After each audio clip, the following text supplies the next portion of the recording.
আপনারা জানেন যে সোভিয়েত আমলে রাশিয়া এই ইউরোপের বাজারে গ্যাস সরবরাহ করার একটা পাইপলাইন বা একটা নেটওয়ার্ক তৈরি করেছিল।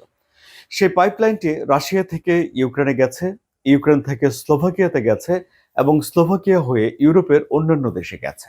2020 সালে সর্বশেষ 5 বছরের জন্য ইউক্রেনের সঙ্গে রাশিয়ার এই গ্যাস পাইপলাইন সংক্রান্ত চুক্তির নবায়ন হয়েছিল।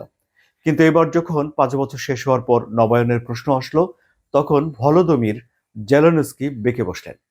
তিনি বললেন যে রাশিয়া থেকে ইউরোপের দেশগুলোতে গ্যাস যেতে পারবে, কিন্তু ইউরোপের দেশগুলো যে টাকা দিয়ে গ্যাস কিনছে সেই টাকাটা রাশিয়াকে পরিশোধ করবে না।